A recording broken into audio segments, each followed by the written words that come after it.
No politics here.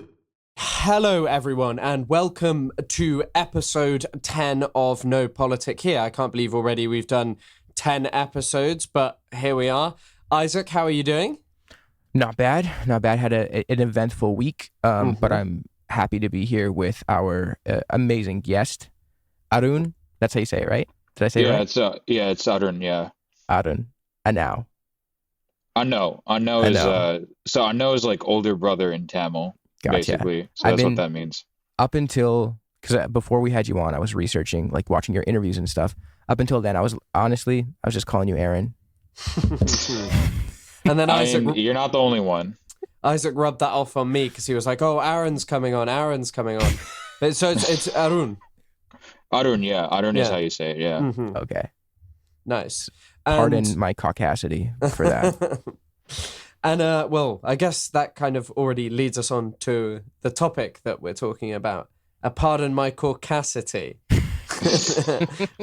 When it comes to the Tamil genocide, because prior to this episode, it's not really something I've researched much. Obviously, it's not really talked about much in Western media, and simultaneously, it's just generally a topic that doesn't receive as much coverage as perhaps it should. However, Arun, you're something of an expert on it, aren't you? Right. Expert is not the term that I would use. There's a lot of other people like Mario Arudas, the Tusi Nandakumar, who are actually Eelam Tamils themselves that are probably way more knowledgeable on the subject than I am. But I would say, like, in this space, generally, I'm usually the go-to guy. Like, among the general, like, leftist space, I'm usually the go-to guy for Eelam. Yeah. Yeah. I mean, that came across in your documentary. It's we both had a question just before you joined. Is there a third part? Because we're working on. So we're working on it right now. So the part of the reason we're working on, I mean, it hasn't released yet, is because we're actually covering what's going on today. Mm-hmm. And there's a lot of stuff going on actually today. So there's still colonization programs that are happening. They're they're about to pass a new anti-terrorism law in Sri Lanka again, which is basically the old one just rebranded again. I mean, our audience, as you could probably tell by our output, is broadly familiar with settler-colonialism and that structure in the Israeli-Palestinian context. But there are a lot of similarities when it comes to what's happening in Sri Lanka. So we would like to kind of get to start at the beginning where kind of like I believe it was British colonization of the island. It was called Ceylon, right? Yeah, so the island that we call Sri Lanka, or actually the name of the entire island in Tamil is also called Eelam, but now that the term Eelam is basically synonymous with Tamil Eelam, we'll get to that in a second. Right. But the island was originally colonized by the Dutch. And the Portuguese. It was actually Portuguese, Dutch, and then the British finally basically colonized it. But when the Portuguese and the Dutch came over, they actually didn't succeed in colonizing the entire island. And what year is this? This was like 1600s, 1700s, right? Okay. So then the Brits actually came to Ceylon at this time, and it was around 1800 when they actually started colonizing it. And the thing that was kind of the last holdout on the island was a kingdom called the Kandyan Kingdom, which is in the highlands. It's in the middle of the country. It's in the middle of the island. It's probably like the most picturesque portion of the island. You've probably seen like hills and all this stuff. That's basically where that is. You've probably seen the trains, go up hills and stuff. That's basically where that is. So that's kind of the last sort of kingdom to fall to colonial powers. And so the British colonized it. And so when the British colonized it, they actually went through a process of unification of the island. So they basically brought the entire island under their control. And this is also around the time that they colonized India as well. So one thing that's actually left out of the conversation, one thing that's not really talked about or people don't know all that much, is that there's a general assumption that because India, Pakistan, and Bangladesh were all one country under the British, that there's this assumption that Ceylon and Sri Lanka were as well. But that's actually not true. They were governed separately from the mainland of the subcontinent. Mm-hmm. So they were governed separately. And I might be jumping the gun here, but I believe they got independence the same year as India, but it went a different way, right? When it came to the not India, Israel. Excuse me, right? 48, right? 48. India got it in 47. 47, right? Okay. Yeah, so and it was different with the way it happened, right? Like when it came to the independence in India, there was the partition and the splitting between India and Pakistan, right? Yeah. When it came to the British leaving Ceylon, it was Ceylon at the time, right? Yeah. How did that go, and how was that different from the independence that India and Pakistan and later Bangladesh got? So there's some similarities and some differences in that. Well, the big difference is that most of what the independence movement of what we call India, Pakistan, and Bangladesh, right? Mm-hmm. There's a common assumption that it was like very, peaceful because of Mahatma Gandhi and Mohandas, Gandhi and whatnot. Mm-hmm. And, there was like basically the overall assumption is that, India just like did a protest and, they kumbaya'd and all this stuff. And, the British left, right? And that's not what happened. Actually, there were lots of revolts. Mm-hmm. And actually there were revolts since the 1800s, actually. And they actually started in South India. Mm. So a lot of the revolts, I mean, we kind of associate the later Indian independence movement starting in like the 1850s and 1870s, so on and so forth. But actually it started well before that. It started like in the 1700s, 1800s, and largely started in South India. A lot of the independence movement started there. But the truth is there were lots of violent revolts against the British. Mm-hmm. In fact, one of the first modern uses of suicide bombing was actually against the British. It was in the modern state of Tamil Nadu today, in the Sivaganga estate, which is actually around the town where my mom is from. Mm-hmm. So that's like, so it was actually way more violent than people would expect.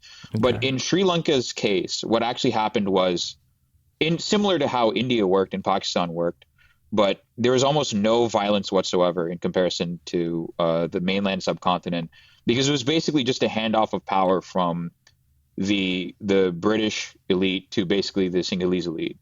And go ahead. What made someone like so? In my understanding, or just from a guess, basically, was it mainly tea that was the key export from Sri Lanka when it was under British control? It was tea, but the more important thing that Sri Lanka provided to the British was actually not the tea. It was actually where it was. Oh, okay. That was way more important to the British than tea. Like, there's a journalist that I often quote. His name is Bhashna Abhiwardena. And he's repeatedly said that there's nothing that the island of Sri Lanka can produce that tops where it is. Right? Strategic there's nothing location. More. It's strategic location, because if you see where Sri Lanka is on a map, mm-hmm. It's in the middle of the Indian Ocean, and it's and that plays to basically that is very indicative of what their foreign policy actually is, mm-hmm. right? So it's smack dab in the middle of the Indian Ocean, and actually, there's one particular instance. Winston Churchill is not a guy that openly expresses fear very often. He's kind of we all know he's kind of a dick. To put it lightly, yeah. To put it lightly, he's very much a dick. But there's one time that Winston Churchill actually expressed fear, like genuine fear, and that was when the Japanese started attacking Trincomalee. Mm. They started attacking the port in Sri Lanka. Well, in Eelam, actually, not in Sri Lanka, but okay. But yes, that's so. The island is very strategically important. Mm-hmm. So the thing is, that island was used to check India. So the reason that the British valued it so much was India was their cash cow. Mm-hmm. So basically, India provided much of the labor force, mm-hmm. right?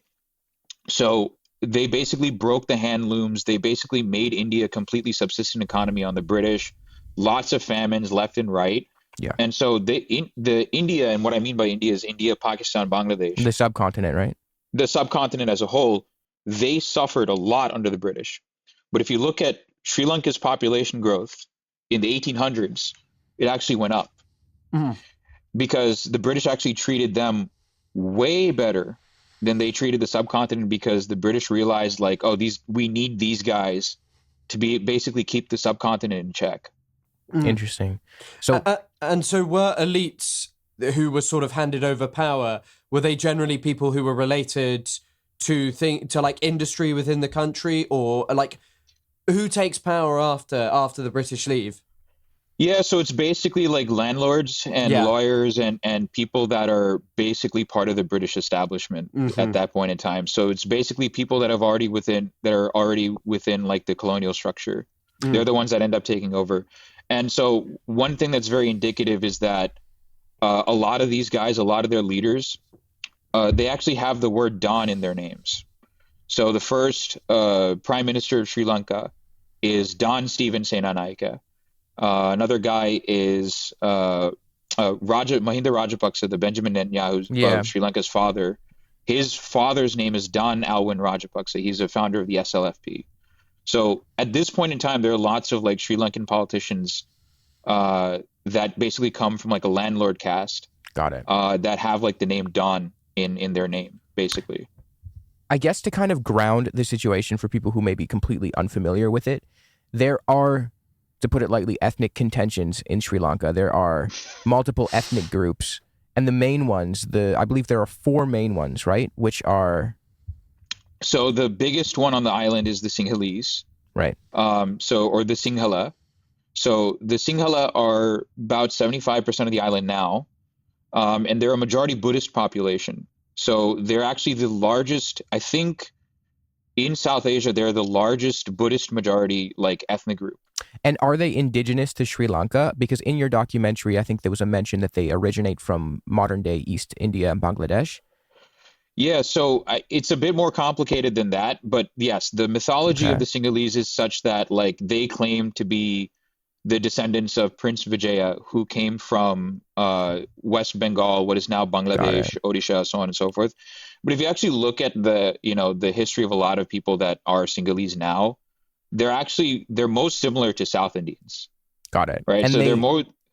Sorry, go ahead. Their legitimacy for their belief that they are owed the entirety of Sri Lanka comes from a religious text, right? Yeah, it's called, so not exactly a religious text, but it's called the Mahavamsa.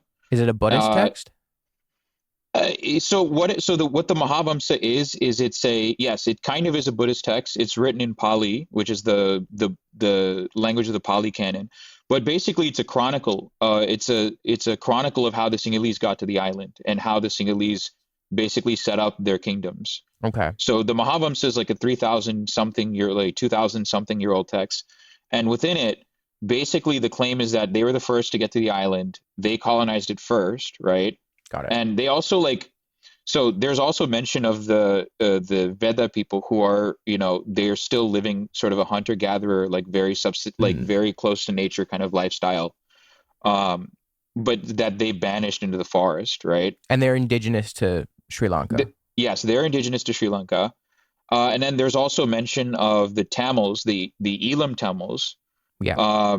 Or rather, there's a mention of a Chola king called Yelalan, they call Yelara, that basically came and conquered the island like 2,000 years ago. And there's a story of like how, Dutagemanu was another Sinhalese king, fought bravely against him, and so on and so forth. So basically, they're hearkening back to this story from like 2,000 years ago to say like this island used to be ours. Reminds me of something. Very similar. So the thing is like the contested area is actually not the entire island. So it's not like the Tamils claim indigeneity to the entire island. It's the northeastern portions of the island. It's the coast. So it's the Eelam portion of the island. Before we get into that, to just touch on the other ethnic groups, correct me if I'm wrong here, but the main ethnic group, the largest one, is the Sinhalese, right? Yes, it's the Sinhala. And the second largest group, which is the largest minority, would be the Eelam Tamils. Yeah, so officially they're called the Sri Lankan Tamils. It's a problematic name to the least, but yes, like they're called Eelam Tamils. Yes, Tamils, there is, for those who don't know, in the southern portion of India, there's a province. I believe it translates to Tamil country, right? Yeah, How do you say it? it's called Tamil Nadu. So it's a state. So India has states, right? Just like Yes. America does. And it's the southernmost state of India. And that's actually where I was born. I'm from Tamil Nadu originally. Okay. So And basically, go ahead. well, the reason I bring it up is because, if I'm not mistaken, the British end up bringing a bunch of Tamils over to Sri Lanka to fulfill labor roles or economic roles, and that ends up exacerbating certain tensions. Yeah, so these guys, so the guys you're talking about are called the Malayaga Tamils. And So they're they're different called, than the Eelam Tamils. yes. So the Eelam Tamils are the people that have lived on the island for like millennia at this point. They have been there for like long time, right? Since antiquity, right? Since antiquity, yeah. So Malayaga Tamils are the people that the British brought from southern India to Kandy, basically, to work tea plantations. Okay. And so there are, that exacerbated a lot of racism against and xenophobia against the Tamils as a whole. And so a lot of the a lot of the xenophobia, a lot of the racism, and a lot of the genocidal rhetoric against the Eelam Tamils uses the Malayaga Tamils as a scapegoat, basically. Got it. I had something that kind of wasn't in the documentary that you've touched on there that I'm interested in is how kind of are Tamils propagandized by Sinhalese? Like, what does their propaganda say about them? Like, what does it claim? And I don't know, how do they justify so much of the violence?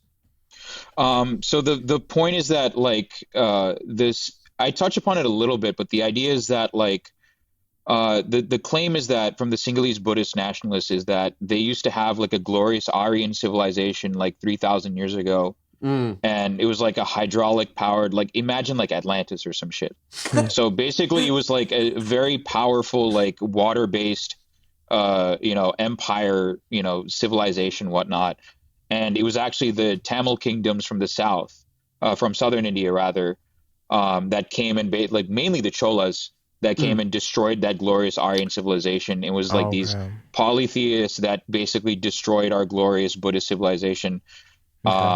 Where like Tamils are depicted as demons, like literal demons, like folk, like that kind of thing. Barbarians, kind of like you can't leave these Tamils left to their devices. They'll ruin everything. They'll destroy everything. That sort of thing. Yeah. And the other group in the island is Muslims. Yeah. So the official term for them is the Sri Lankan Moors or Ceylonese Moors. Okay. So the vast majority of them speak Tamil, right, as a mother tongue. But they do not call themselves Tamil. Got it. It was pretty interesting as well, because obviously something that seems quite common across a lot of British former colonies, was it technically a colony? It's a distinction, I guess, that doesn't really matter all that much, because, some of them are called protectorates.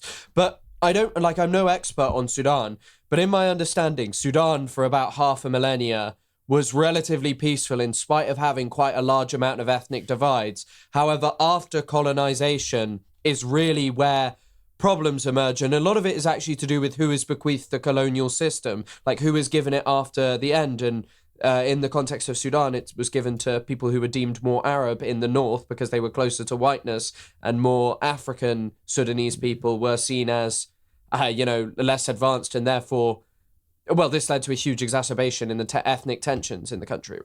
And so are the tensions that exist much more of a product of modern British colonialism than they are something that has existed for millennia? Yeah, no, it 100% is. It is definitely the British's fault for this. Because if you actually look, so I mentioned the Kandyan Kingdom, right? So one other thing that to note is that the last four kings of the Kandyan Kingdom were directly imported from Tamil Nadu. So they were Tamil/Telugu kings that basically ruled over Sinhalese people. So if those ethnic tensions didn't exist, like if they've existed for like 3,000 years or something, then they would have never accepted a Tamil king, but like no one cared at that point in time. No, what happened was the British basically found the Mahavamsa in some random temple as they were unifying the entire country, because what they were doing was they were trying to make their colonization of the subcontinent much more streamlined. And it's actually the term Aryan was actually first, in terms of like European colonizers, it was discovered by the British first, when they basically colonized India, and they basically were doing linguistics. They were doing field linguistic work, and they were reading like Sanskrit texts and Pali texts. So they found out this word Aryan means noble, and they also found out that many of the languages spoken in North India, especially like Sanskrit, which is it's not a spoken language, but it's a liturgical text, as well as Pali and all these different languages, and Sinhala is also one of them. They're related to the European languages. They're actually Indo-Aryan languages. So that's where the whole notion of like Sinhalese or Aryans or whatever comes from, because they speak a language that's related to European like languages, basically. So Tamil language, from what I've picked up, is very sacred to Tamil culture because it's an ancient language and it's a cornerstone of their cultural identity, right? And it's not similar at all to Sinhala. Yeah. So as far as the importance of the language is to the culture, yes. So we basically say, I mean, there's a phrase where we say it's our like life force or it's our breath. We breathe Tamil, right? We breathe the language, right? So that's how important the language is to us as well. And it's a very old language, right? And Tamil does not belong to the Indo-European language of families. So Tamil is a Dravidian language, right? So it's a very different language family altogether. It's like it's very hard to describe what it is, but it's a very different like vibe from European languages. One of the oldest in the world, right? Yeah, we have one of the longest literary histories in the world. Yeah. Okay. Wow. How much has it changed? Like, could you pick up something that's thousands of years old and read it? It depends on how educated you are. So if you can read at a collegiate level, you probably could. Yeah. Yeah. Because I think Farsi has the same thing, that a lot of old Persian can quite easily be read by someone with a high level of knowledge today. Like, it hasn't changed much. I don't think it's as old. I don't know if it's as old as Tamil, but yeah. And it seems that in your work, you in your documentary, you kind of explain why that is the denial of the Tamil language is such an important aspect of the genocide and the colonization of the of the Tamil people. Yeah. So let's talk a little bit about what happened, and then we can try and get into the actual timeline of it. So in 1981, there's a library in the city of Jaffna, and basically it has like old books, we call ole churis, right? And these are like palm leaf manuscripts. So this is Tamil written on a palm leaf manuscript. So the reason like the Tamil script looks very like curly and whatnot is because we've traditionally written it on these like banana leaves, palm leaves, and they had to be curly so that you didn't break the leaves, right? So we have like these old palm leaf manuscripts in like the Jaffna library, and basically what happened was a bunch of fascist mobs and the cops went and torched the library and burned it completely to cinders. It's Sinhalese Buddhist nationalist mobs, right? Yeah, so Sinhalese Buddhist nationalist mobs went in and torched the entire library and burned it down in 1981 in Jaffna. Yeah, and that's the city on the northern peninsula of the island. Yeah. What was kind of on these scripts? It was like, so some of it, like one of it was theorized to be one original copy of one of the oldest Tamil texts, the Tirukkural, which is like it's theorized to be one of the oldest copies of it, which is like the Tirukkural is like it's like poems, but like it's like telling you how to live your life. It's like there's like a good like a third of it is about like love and stuff. It's about all sorts of like different topics and whatnot. Well, in your documentary Grief Stricken Winds, you mentioned, you liken this to what it would be like if someone or a group were to destroy all of Plato's works or all of some great literary figure's works and, banish them to non-existence. And you relate that and explain the severity and use that to highlight just how serious this was for Tamil people at the time. It is. This ends up being a catalyst, right? This eventually leads into the Black July pogroms, which I'll let you kind of get into. So let's start with the basics of the timeline first, right? So let's go back to the colonization for a second. So at this point in time, British colonized the island, right? But at the same time, in southern India, in Tamil Nadu, there were rebellions against the British. And And what's the year? this is at the turn of the 19th century, so around Okay. 1800s, basically. Okay. And there were some rebellions before that in like the late 1700s. So there were some rebellions that happened against the British. And this is around the time that they completely conquer Ceylon, right? Okay. And so what the thing is that the British were deathly scared of a rebellion happening on Sri Lanka or the island of Ceylon because the northeastern coasts they speak the same language as the people living in Tamil Nadu. So they speak Tamil. Right. And there's sort of a live cultural connection, as Bhashna puts it, between southern India and the northern portions of the island. Right. So in order to break that connection, what the British basically did is they basically started unifying the country, and then they actually basically formulated the idea of the island belonging to the Sinhalese Buddhists. In order to kind of throttle that potential separatist or nationalist movement of the Tamils in southern India, and in order to make them not maybe join up with the Tamils in Sri Lanka and threaten Indian sovereignty or power. Effectively to sever that connection, yeah. So basically they wanted to completely divide and conquer, and that's what they did. Got it. So that's where so they dig up the Mahavamsa, which is a book that basically says, oh, this used to belong to us. Yeah. The Tamils came and invaded, fucked everything up. It's not a historical book, right? Like it's more of like mythology. Yeah, it's mythology. So it's like it's meant to be a historical chronicle of how the Sinhalese got there, but like there's like thousands of holes in it. So it's the way like say like a Zionist would point to the Bible and yeah, argue its historical legitimacy when it's exactly. It's exactly like that. Okay. So basically they discover the Mahavamsa, and they basically start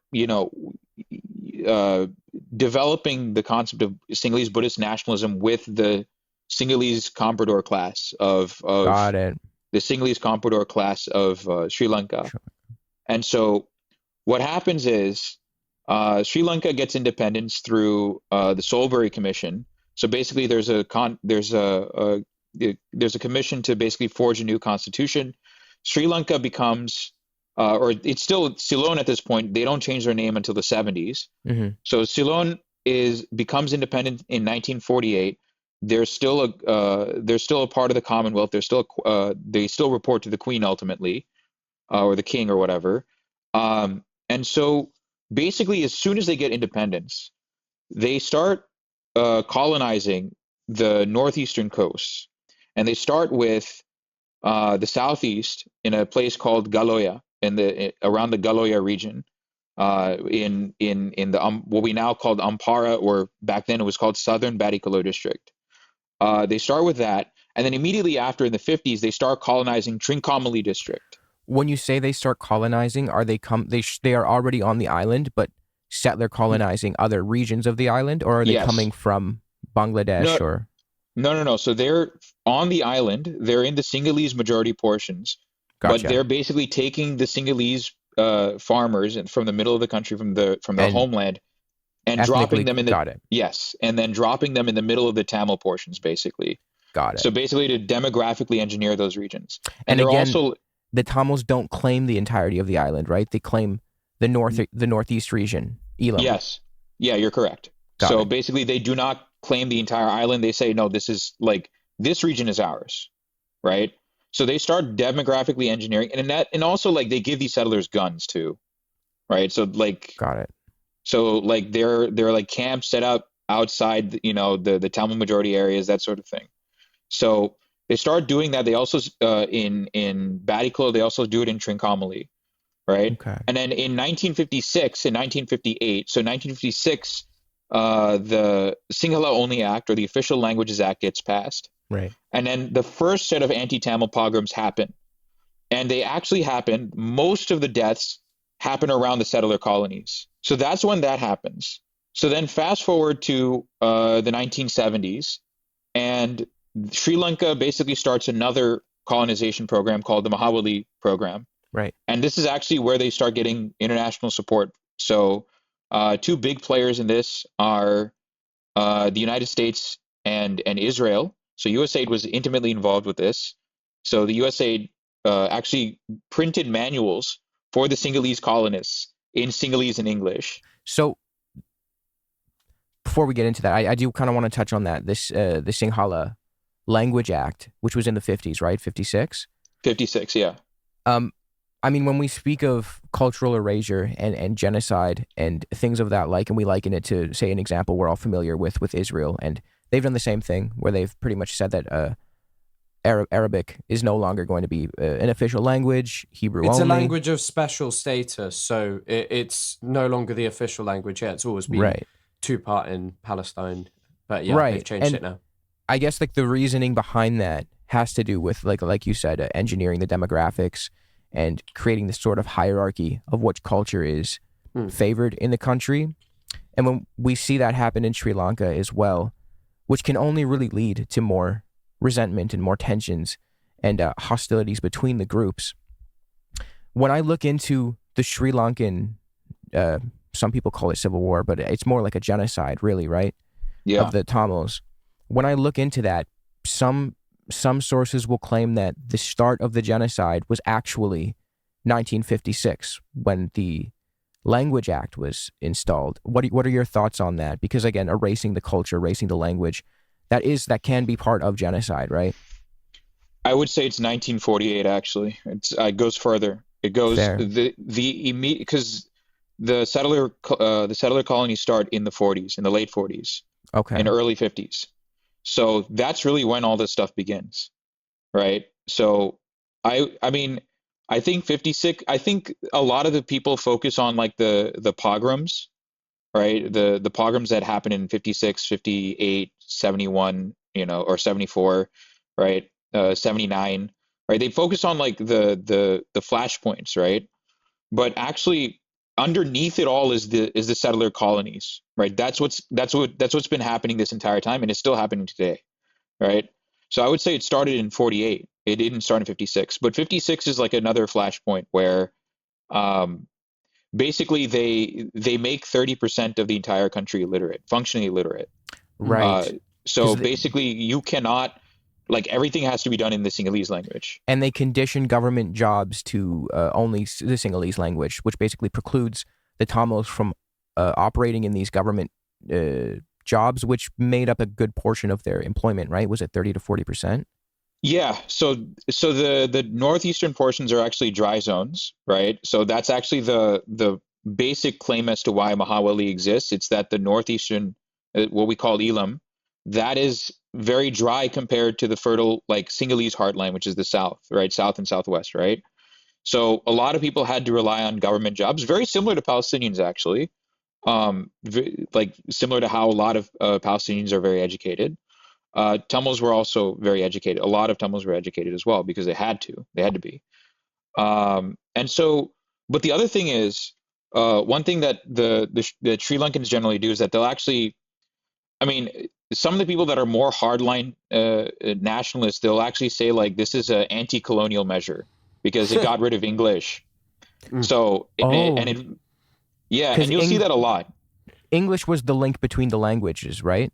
Yeah, English was the administrative language under the British, So- right? But it also serves as a link language between Tamils and Sinhalese. Right. And that's really interesting how the Sinhalese Buddhist nationalists will claim that they're actually engaging in a decolonial effort, which is very similar to Zionists who claim that what they are doing is decolonial. That's a common trope among the Sinhalese Buddhist nationalists, Sinbuds, Yeah. as we call them. Well, even like the colonization of the Americas, there was a lot of sentiment where actually we are the rightful owners of this land because God gave it to us or whatever. A lot of these settler colonial projects do rely on this faux decolonization angle. Yeah, they do. It's a very, like, because the thing is, no one wants to be the bad guy. No Right. one Yeah. wants to look like they're the bad guy. And the funny thing is, you'll see a lot of Sri Lankans these days actually like wave Palestinian flags, which is Yeah, I was really interested in this because I'm sure we're going to talk about Israel properly later in the episode. But what kind of position does Palestine hold generally in the society and on a governmental level? Because it seemed like even like it fluctuated. It would seem that like there were times where there was more support towards the Palestinian cause and other causes, even on a governmental level. But like on an average level, are Sri Lankans generally quite pro-Palestine or? So this is kind of where things get a little bit complicated. Mhm. I think it's fair to say that almost like 95 to 99% of the Muslim population are pro-Palestine. I think Yeah. that's a given. Um, I think that the more progressive, like Sri Lankans in general, would be pro-Palestine, and the more, reactionary. Actually, it's a very interesting situation where the Benjamin Netanyahu of Sri Lanka is actually, on paper, he says he's very pro-Palestine, but Yeah. a lot of it is just posturing. Rajapaksa, right? Mahinda Rajapaksa, yeah. And it So, just posturing to gain popularity. yeah, because he comes from the political lineage that basically panders to the global South Got rather it. than the global North. So the other main faction in Sri Lanka's, post-colonial history is basically the UNP, Which is the neoliberal party, right? yeah, they're the neoliberal party, and they have historically been very pro-America, very pro-Israel, very pro-UK. Can you touch on those Cold War dynamics, the Cold War politics? Because I thought that was really interesting when I was watching your documentary. The relationship between India and Sri Lanka and their respective Cold War powers. So basically, India was allied. Officially, India was part of the non-aligned movement, but they were basically allies. They were the largest ally of the USSR during the Cold War. And during the start of the Civil War, which we'll get to, Sri Lanka was allied with the United States. It was under the Jayawardena administration. And they were very much allied with the United States. So the US basically kind of used Sri Lanka as a forward base to check India, who they didn't really like very much. And this is also around the time that, like in 1970s, 1980s was around the time that Pakistan and China and America were basically kind of all on the same page. So this is like around Kissinger's time, kind of. So basically, like there's a Voice of America radio tower built in Sri Lanka or Ceylon, yeah, to spy on Russia, to spy on the USSR and India, and India didn't like that very much. So India trained the Tamil militants as a pressure tactic against Sri Lanka, but then basically once they saw that, like, okay, well, these guys are kind of useless to us, the LTTE and all of these militant organizations are not going to be, these resistance orgs are not going to be useful to us. They basically threw them under the bus and sided with Sri Lanka. Okay. So that's kind of, but like Sri Lanka is a country that basically doesn't have any permanent allies. They have business partners. Basically, the long story short is whoever's in power, that's who they're basically going to posture with and posture against. So Mahinda Rajapaksa would posture for China because he made lots of deals with like the Exim Bank of China, and he would get deals into the country. Like most famously, the Matala Rajapaksa Airport. So he would get deals with China and the global South in general, while his opposition would generally strike deals with the United States. So they don't have like a proper, like, they're not necessarily like pro global South or pro global North. Before Mahinda Rajapaksa was not directly before, but prior to him, you had the neoliberal party, right? The UNP. So before Mahinda Rajapaksa, you had CBK, who was for the same party, and then you had Ranil Wickremesinghe, who is actually the former president of Sri Lanka that just left. Like we have Anura Kumar Dissanayake, AKD, who is basically labor Zionist. Got it. I mean, they call themselves communists, but they're labor Zionists. Well, I definitely want to get to the communist stuff later, but the reason I bring this up is the neoliberal party, when they were in power, they are the ones that kind of strengthened relationships with the U.S. and Israel, right? Because I guess they were on board with the economic agenda. Yeah, they were. So basically, it was under Jayawardena's rule, not Ranil Wickremesinghe, but it was under Jayawardena's rule that Sri Lanka basically got contracts for Solel Bone. And Solel Bone is actually, I'm sure you guys probably heard of that company. But Solel Bone is a civil engineering firm out of Israel. And they're actually responsible for the tower and stockade settlements of the Arab revolts. Okay. So they were there in like the 30s and 20s in Palestine, right? But they actually got contracts from Sri Lanka to build Sinhalese ethnic settlements in Mahawali. In what year? When the UNP was in charge? Yes. So this was in the 70s. Yes. So this is when the UNP was in power. During the neoliberal era. During the neoliberal era, yeah. So there are documents quite literally from USAID and Israel basically openly saying like, yeah, we like these guys. We're working with them. Like under the previous like Bandar Naik administration, we didn't like them so much, but now we like these guys. It's a great laboratory for economics or whatever the fuck. And so the long story short is, yeah, they also brought Mossad and Shin Bet to Sri Lanka to basically train an elite police force that committed heinous war crimes called the Special UNP. Task Force. Yes, the UNP. Wow. The UNP did. Yeah, Okay. I mean, I thought, to be honest, I thought you'd made a mistake because when you were talking about stockade so it's called tower and stockade, right? That form of settlement. Israel's not a very inventive country because they also have one called stockade and watchtower in the 1970s as well. And I was like, when I was watching your video, I was like, wait, I thought that was something they did in the 70s, but then as it turns out, no, they just can't come up with any new names for anything they do. Yeah. And so, I mean, it's kind of striking because I wanted to ask what, like, the term settler colonialism, right? There are problems with the academic field of settler colonialism, and I think there was a bit too much rigidity from someone like Patrick Wolf, who's like a key scholar of it. If people don't know, he wouldn't consider Algeria a settler colony because the French, he said, went to exploit them. But very early on, there are like indications from the French that they wanted to genocide all the Algerians and replace them with actually freed slaves from the East African slave trade because they were like, the Algerians are too restive of a population. But sticking to like the rigid definition, do you think that this is a project of settler colonialism because it is premised on the elimination of the Tamil as an ethnic group in Sri Lanka completely? Oh, 1000%. I agree with that. I think the Sri Lankan state was specifically designed for the elimination of the Tamils. Yeah. I think the modern Sri Lankan state was very much designed to try and eliminate the Eelam Tamils, and not just the Eelam Tamils, but also like eventually after the Eelam Tamils, they're probably going to go after the Muslims as well. Right. Okay. But like I 1000% agree with that premise. I think like there's no other way to characterize Sri Lanka other than a settler state, a settler colonial state.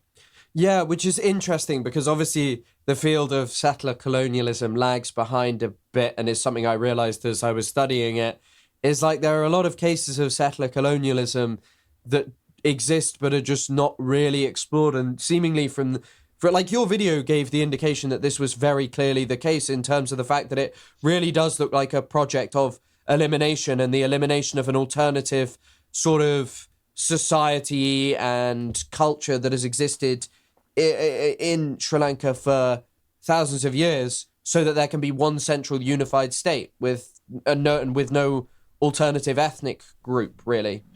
Yeah, and another indication of this is that so there have been calls from even the Tamil side, right? Like there's a moderate sort of like position that Tamils might have, which is like, hey, listen, we want a federal state. Now, generally some Tamils, most Tamils just completely don't want anything to do with Sri Lanka anymore, right? They want They're free done. Eelam. They want free Eelam. We're way past that point. But the moderate position, right, that some people might hold is, hey, we want a federal state. We want devolution of power, right?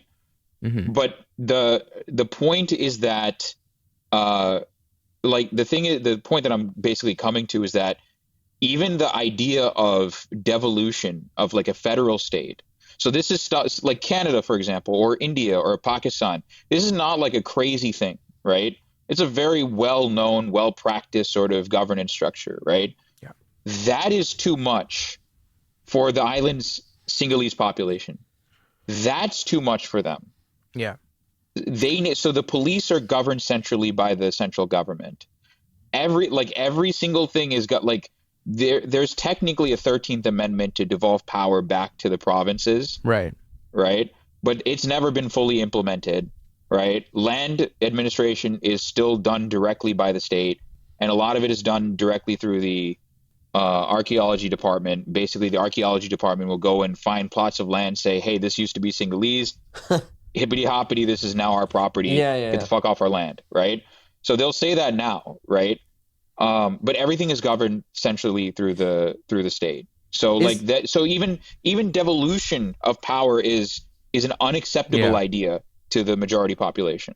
Is it done? Because I would say one of the uniquenesses of semi-unique amongst Israel is like these sort of wacky archaeologists who kind of roam around the West Bank and sort of do. Yeah. And I mean, it's the state accepts it and the state use it. I mean, I'm sure you both remember, I've forgotten his name, but the guy who went into Lebanon and got killed by Hezbollah, and it was like an incident inside Israel because they were like, oh, the Israelis, can you believe that the Israeli soldiers are bringing civilians into another country? But he was there to do archaeological work. Is this entirely a government thing? Or are there just like, people who kind of act in their own individual capacity and do this kind of stuff, but it is still No, it's state-backed. Okay, it's completely state-backed.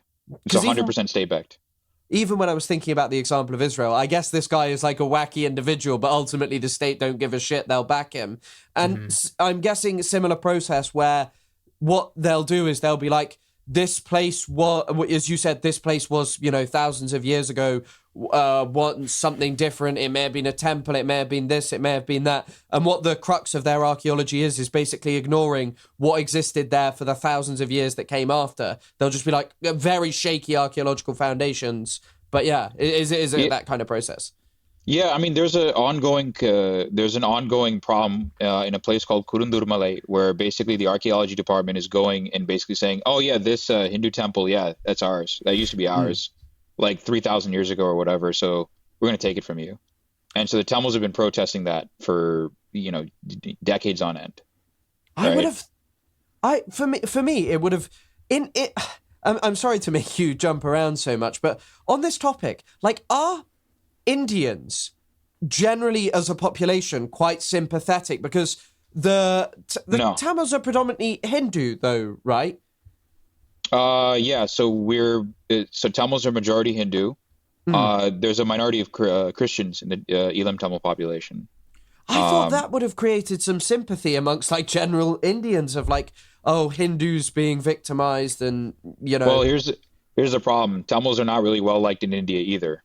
So the thing is, like, Tamil Nadu government in general has been kind of a thorn in the side of the Indian government, because we've been demanding. I mean, so I have a lot more authority to speak on this, but we've been basically demanding that Hindi is not imposed on us, that sort of thing. Right. So we've been kind of a thorn in the central government. So we're kind of seen as separatist in the eyes of the central government. Even though like the idea of a separate like Tamil country has long been abandoned in Tamil Nadu, we've kind of just been a thorn in Congress's side for a very long time, and now we're a thorn in BJP side. For the time being. So, and the other thing that also like kind of Indians are not fond of is the fact that the LTTE, who was the main resistance group against Sri Lanka, they assassinated a prime minister, Rajiv Gandhi, via suicide bomb, or allegedly. It's not completely confirmed, but that's what they're not fond of either. Like the Indian government accuses the LTTE of assassinating Rajiv Gandhi. So at this point, we've covered the colonial history of Sri Lanka, then Ceylon, now Sri Lanka. We've covered the ethnic contentions between the groups. We've talked about how colonial powers exacerbate those tensions. And now we want to get into the resistance effort, the resistance group, the different rebel groups, the politics between them. I also want to ask you about the JVP, which I believe was a communist group. Was it like a Marxist-Leninist or a Maoist group? Well, it is. So It they're is, not dead. So they're the ones in power right now. and So you don't like them. I hate them. So yeah, tell me why. I've heard they did some not so great shit. I heard that they kind of betrayed the Tamil liberation movement in a way. So let's start with that. So let's start with the JVP. Okay. So the Janata Vimukti Peramuna, they were a leftist, they're a Marxist-Leninist organization that basically started, they came off the banks. So to understand where they come from, the first communist party in Sri Lanka and the most successful, like Trotskyist party ever, is the LSSP. Okay. And so the Lanka Samasamaja Party was actually a governing, like they were doing actually pretty decent stuff. They were having like workers' councils and whatnot. So they were actually doing lots of interesting stuff and really cool stuff in the island. Okay. But eventually they basically sided with the LSFP, the Sri Lanka Freedom Party, and they joined their coalition. And basically the Sri Lanka Freedom Party are basically like nationalists, Hmm. nationalist social democrats, basically. That's the best way of describing them. Like labor And Zionists, kind of. I would say liberal to labor Zionist, basically. Got it. So somewhere in between. So they sided with the, they basically JVP basically comes off the resistance against LSSP. So Got this it. this comes with grievance. This party is formed as a result of grievances against the LSSP. So they start rising up against the government in the 70s, and at this point in time, they're actually quite favorable to the Tamil cause, Okay. right? But by the time we get to the 80s, right, by the time we get to the Black July, which is a pogrom, which started the war, the wartime period. Hmm. At that point in time, they basically said, no, we do not support the Tamils whatsoever. The Tamil nationalist movement is a deeply reactionary movement. Hmm. It's a bourgeois reactionary movement, and the only way of finally achieving peace on the island is through a worker state. And so that's their it's in their manifesto in like when Vijay Veera was still around. That was the original leader of the JVP. Okay. So that's their justification as to why. So basically, they're against the Eelam entirely. Now, Okay. the real reason is JVP is entirely Sinhalese. So Okay, that's what I was gonna get. That's what I was gonna ask. so the JVP is almost entirely Sinhalese. So that's the real reason why. Okay. So they're basically like they have at the very least they have a sort of like Sinhalese Buddhist nationalist bias. Got it. So they'll Because tell you that they're against like nation states or reactionary phenomenon like that because they perceive it to be reactionary, but in reality they're favorable to Sinhalese Buddhist nationalism.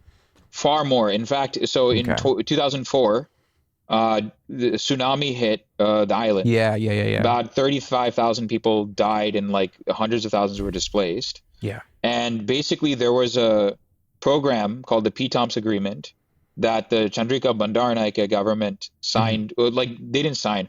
They were working. The whole point was that they would have to work with the Liberation Tigers of Tamil Eelam, which were the governing militant group at the time, to distribute aid to the mainly Tamil affected areas because they were administering those regions, right? Got it.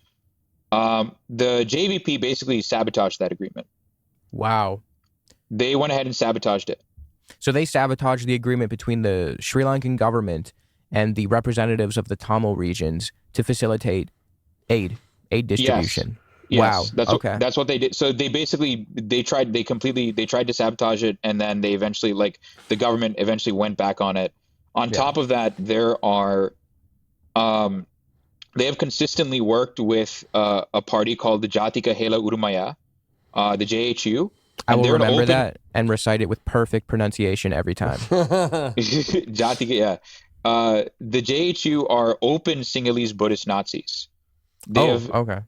They have consistently it's a party originally founded by monks, like Buddhist monks, who are basically the guys that usually like are responsible for these pogroms and whatnot. Like they're the ones that would coordinate these pogroms, right? The monks would, the bhikkhus, we call them. And so they would literally like consistently work with these guys. And on top of that, the JVP would literally go into army camps and give like soldiers pep talks on how to like Wow. use like on how to like effectively, beat the enemy and do all this Yeah. stuff. And one final thing that's a nail like that sucks about the JVP is that they were the most ardent champions. They were the most ardent supporters of the Sri Lankan government using heavy weapons against the Tamils. I also, I mean, here once again, just analogous to Israel, because obviously there are a huge amount of rabbis who play that role in videos that we've all seen translated into English, of some rabbi in Israel saying, oh, go out and destroy them, using religious references to Amalek or whatever the hell they're talking about to just justify mass killings.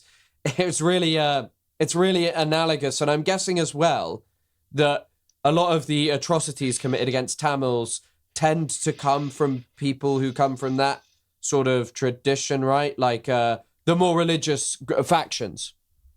I mean, they don't have to be religious. Yeah, no, of course not a guarantee. But like, what I mean there's a religious justification for it. Yeah, there's like a quasi-religious justification for it. Yeah.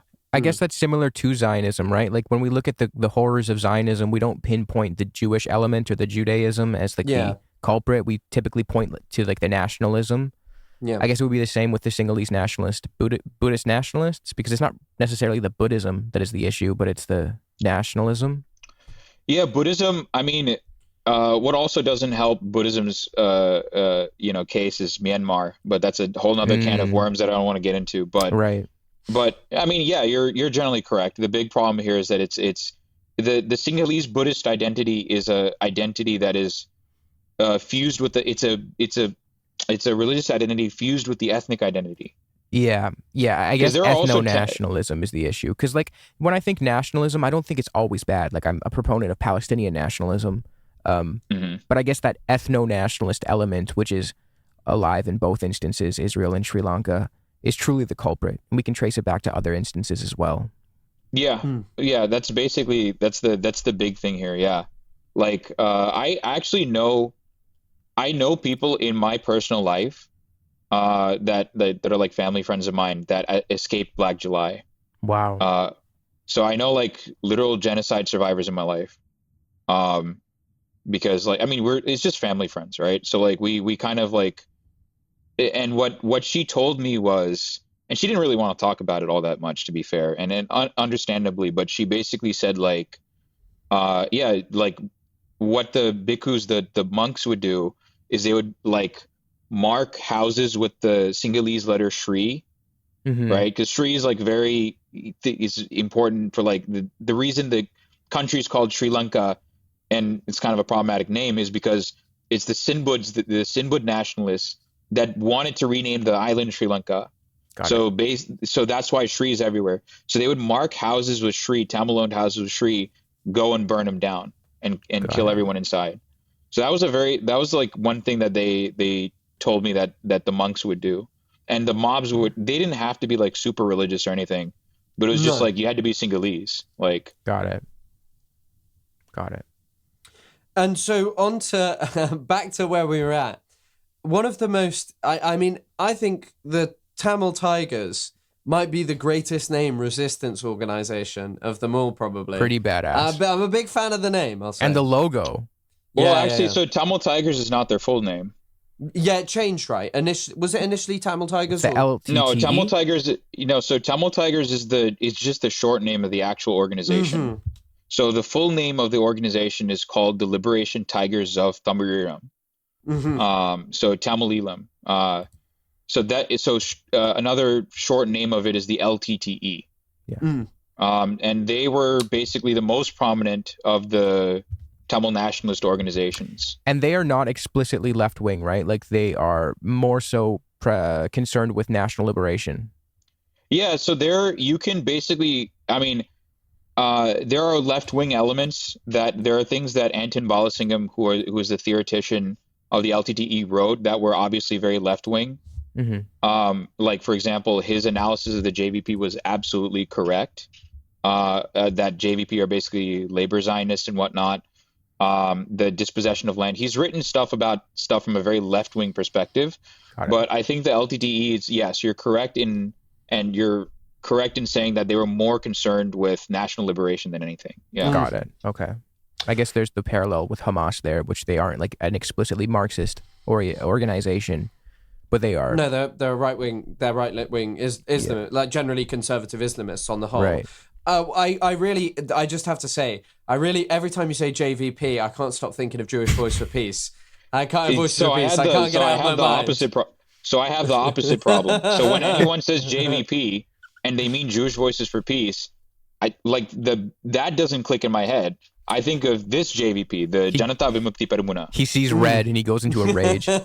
Yeah. I get pissed.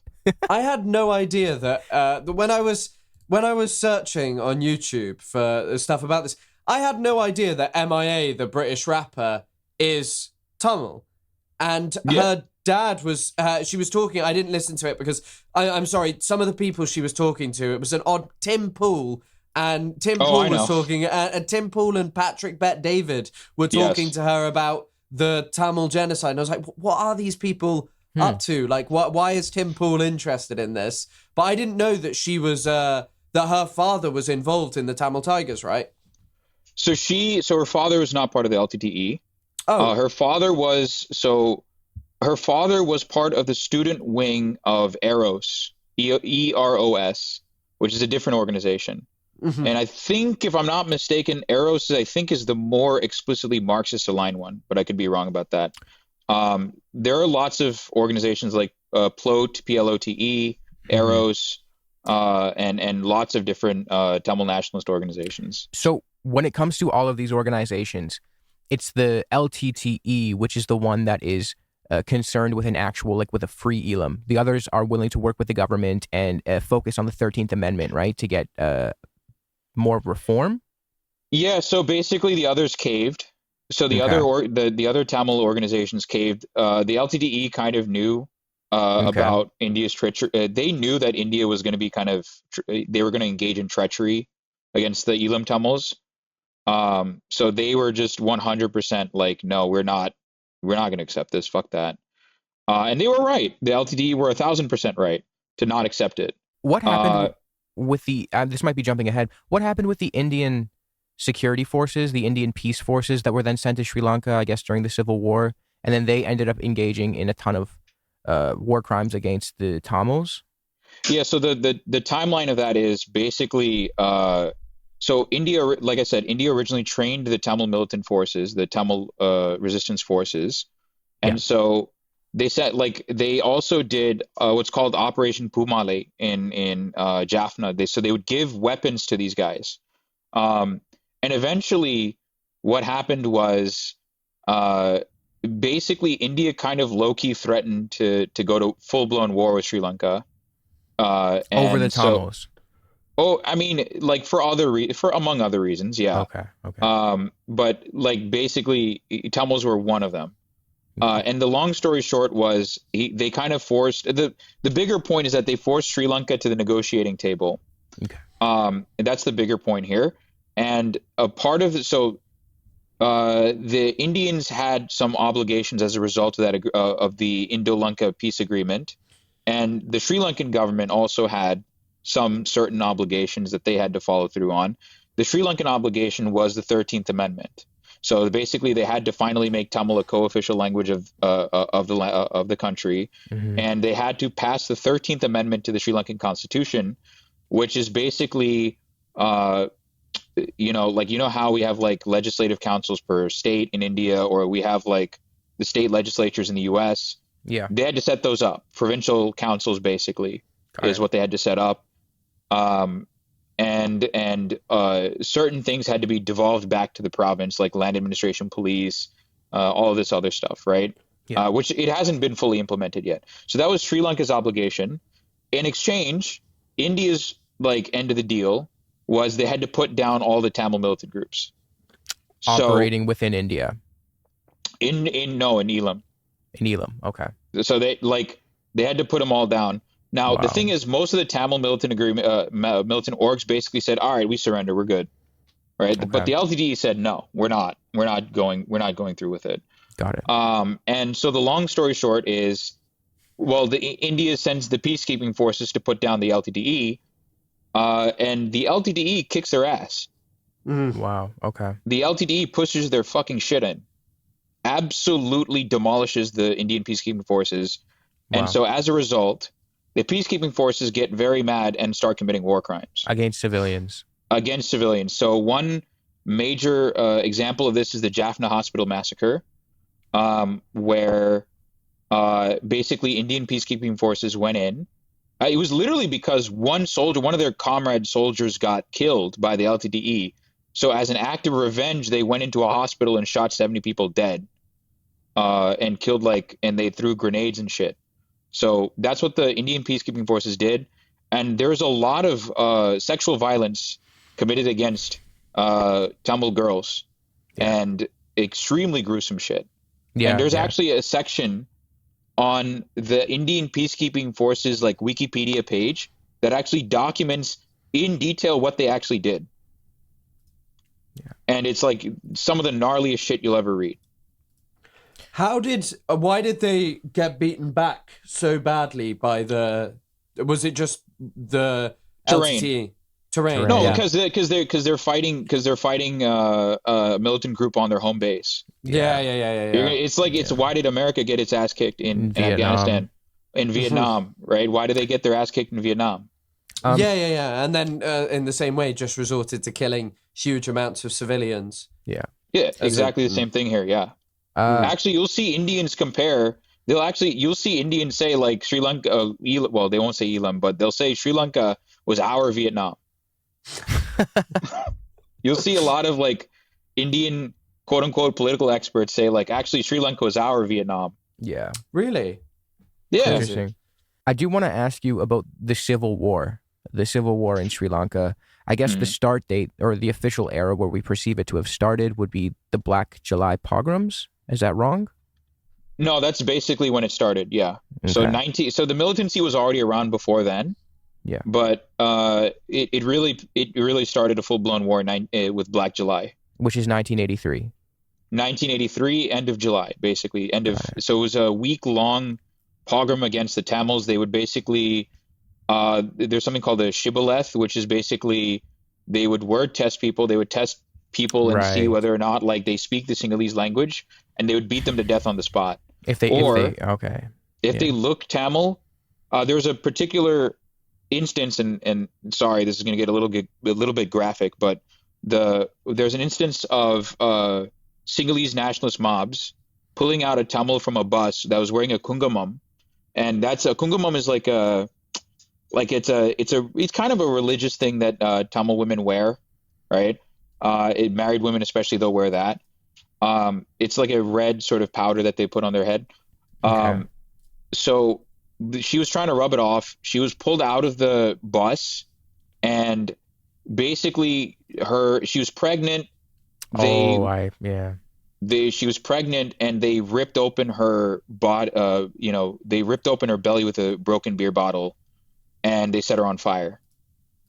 And then there's another instance of basically Sinhalese nationalist mobs literally dismembering girls that they raped limb from limb, and then later decapitating them and then setting them on fire. Correct me if I'm incorrect, but this sequence of events is the Sinhalese mobs burn down the Jaffna library. Tamil rebels react by attacking government posts or government officials, and then pogroms start in response to that, and that is Black July, which kicked off the Civil War. So the official story is that the LTTE attacked a bunch of soldiers, and that's what started the pogroms. That's not actually what this pogrom was. 1,000% planned. Okay. And the reason we probably can assume that it was planned was because there were orders coming from officials in the government. Officials in the government were giving voter rolls out to people. So they were basically saying, hey, this is where all these people are voting. This is where they live. These are their addresses. These are their shops. Go burn them down. So they were getting coordination from above. And so the UNP were deeply involved in this. Okay. The Neoliberal Party. Yes. Okay. And they would use the Tamil I guess, retaliation for the burning down of the library, they'll use that as a justification and claim that that was what started it. Yes, they claim that it was because of the LTTE Got attacking it. 15 soldiers. That's what It's interesting. With that colonial dynamic, it's always like the point in which the story starts to capture is always from the perspective of the colonizer. It's always the retaliation of the colonized, and then that is always painted as the catalyst for the hostilities. So in the Israeli-Palestinian context, it's October 7th. You look at that and you say, this is where it started. They started this with this attack, and now we're just responding. But when you actually kind of pull the scope back, you can see that October 7th was a symptom of being under the boot of apartheid and colonialism. Yeah. I mean, it's the same thing here. Tamils have been colonized for like the past 80 years or so. Yeah. And so like they're like, and they've been deprived of basic human rights. And so that's, this is all a response to decades upon decades of apartheid. So that's basically what we're seeing here. That's how the LTTE formed. That's how the Vatukote resolution that was signed happened, which was what is that? Can you? Oh. So the Vatukote resolution is a resolution that was spearheaded by the federal party, or the party headed by SJV Chelvanayagam, known as Tande Selva, or Father Selva. And the long story short is it's the resolution that calls for a Tamil separate Tamil basically. Okay. So that's basically the final declaration that says, no, we need a separate Tamil. Okay. And so how does the Civil War progress from the 80s up until 2009? So in the 80s, right? So what happens in the 80s is that the government starts basically getting people from Israel, especially, to basically train Special Task Force, which is like which is like an elite police unit. And they're the ones that basically, like, a great example of this. And also they hire a group called the Kini Mini Services, which is composed of former SAS officers that served in South Armagh in Northern Ireland. Yeah. Right. And what was that guy's name? Brian Beatty? Brian Beatty. Lieutenant Colonel Brian Beatty. That's his name. I enjoyed him getting doorstepped by Declassified when he's shouting at them and he's like, "Get off my property." You can bugger off. You can bugger off. Yeah, that's exactly what he says. Yeah, he tells you to bugger off. I'm sure that there's some kind of reason for it being called that, but Keeny Meeny feels like such a childish name. Yeah. I mean, that's precisely it. That's kind of the point. It's a way of obfuscating what they actually are. Yeah. So it was fucking intentional. Crazy. No one faced any kind of justice, and that guy just got to roam around. I mean, obviously now, perhaps if there'd been, well, even in Palestine, you see how hard it is to get justice with even like, a huge amount of eyes on it. All of these organizations now having the ability to push this out on the internet, and Israeli soldiers are barely held accountable. And British people who are involved in it, they're not held accountable. But in this context, some of this violence is like truly unbelievable. And I will say that about the documentary, that it comes with like a content warning, but it's discussing genocide, so what would people really expect? But it's just so graphic, and the fact that so many people just roamed freely, and the UN pushed back doing anything about holding people to account, right? Oh yeah, no. So I mean, the UN basically raised a couple of resolutions, or against Sri Lanka, and Sri Lanka basically was straight up able to say, no, we're not going to investigate ourselves. Like, no, what do you mean? And they did 4 times actually. So they basically said, no, we're not going to investigate ourselves. Yeah. Like, we're good. That's another really obvious similarity where you like Israel and Sri Lanka, they'll pretty much just deny independent investigations into their war crimes, and then their narrative is what gets run with. Well, yeah, I mean, literally. I mean, they did a Lessons Learned and Reconciliation Commission in 2011 where they found they had done nothing wrong, coincidentally, and it was all the LTTE's fault. Everything bad that ever happened on the island was the LTTE. and everything good that ever happened on the island was thanks to our glorious Sri Lankan government and Aryan Buddhist ancestry. That's what's Wow. Well, I mean, I've learned from Zionists actually over the last 2 years that if you drop leaflets on people, you are the most moral army in the world. That actually no one has ever done that before, and by virtue of dropping leaflets, any crime you committed is erased. Even if you told people in those leaflets to go somewhere else and then killed them, it's funny actually enough. fine. Yeah, yeah, Funny, yeah, funny you mentioned that. yeah. Well, this is not even 2009, but let's Mm, talk about 1995. So there's a bunch of leaflets that's dropped, and this is around the time when Sri Lanka basically tries to take the Jaffna Peninsula from the LTTE. So they basically tell people, they drop leaflets to people saying, "Go hide in this church." It's called Navali Church, yeah. and there's hundreds of people holed up in that church. And they say, like they tell people, "Hey, if you want to be safe, go hide in that church." And then they bomb it. But they bomb it shortly thereafter. And the death toll was actually in the 70s. It was like 70 something. But then it rose to about 150 because people succumbed to their wounds. Yeah. I mean, it's because often I feel like just surface level analysis of just going, two things are the same because, they look the same is kind of stupid. It doesn't really make that much sense to do. But this is like strikingly similar to Israel's conduct in Gaza. Like a lot of it seems to be, and I know that there are actually a lot of other colonial situations that have, similarities that a lot of people, the ones that have perhaps not been as studied as documented as well as Gaza has.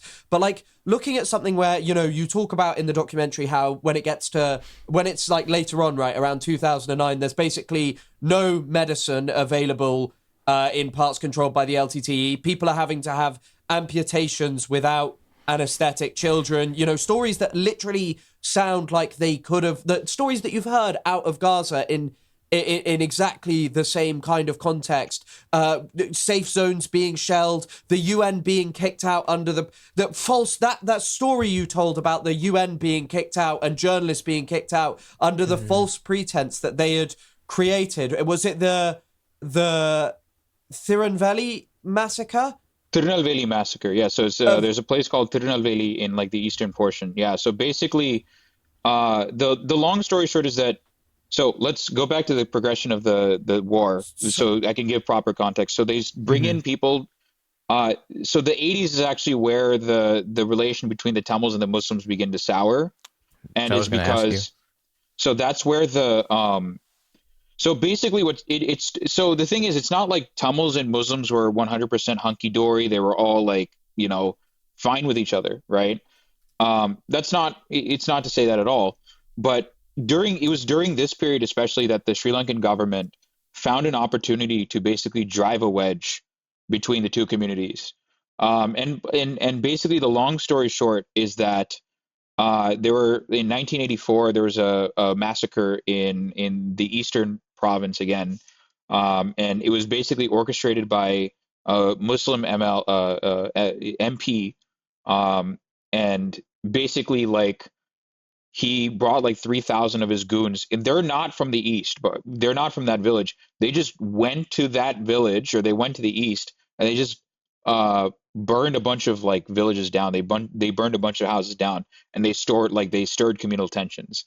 And the funny thing is, this guy tried to blame everything on Israel. So I don't know, I don't know how that happened, but like this guy's trying to be like, no, it's actually Israel's fault for all this. mm, Um, so so that's kind of where the things started deteriorating. And then what happens is their tensions get slightly worse. It's not as bad, but the Sri Lankan government basically starts creating home guards, like home militias basically, and a good chunk of these units are led by members of the Muslim community. Hmm. And so these guys actually also commit war crimes against the Tamils, right? And then after that, basically the relations between Tamils and Muslims in the East gets to a point where it's just like, no, we're fucking done with this community. And Okay. so like that's where you get things like the whatchamacallit. That's where you get things like the Yeravur and Katankuri massacres, right? So that's where that it gets to a point where it just like the relationship just sours completely, and then that's when you get the Jaffna exodus of Muslims, Got it. right? So that's when that starts happening as well. And then Israel, apartheid South Africa, Russia and Ukraine are also like they send their pilots to run bombing raids as well and train people On Tamil on Tamils, yeah, civilians. on Tamil civilians. Argentina as well, right? Argentina sold 4 Pucará jets, Okay. and those Pucará jets were used in the 90s against Tamil civilians. Where did the LTTE get their weaponry? Black market. Oh, okay. Black market, almost entirely through the black market. A lot of the stuff that they did was actually like they were able. So the fun fact, LTTE had an air force. Really? Interesting. Yeah, they had an air force. They had a full-blown army. So they had a navy, they had an air force, and they had what's called the Karambuli, Black Tigers, which were the suicide unit, or like they were mainly the ones that special operations or suicide unit, basically. So they were a full-blown standing army, basically. They were the most well-oiled militant group in existence by far. And they didn't have any external benefactors? No, because it's far more convenient to side with Sri Lanka. Got it. Wow. Not even Far one. more convenient.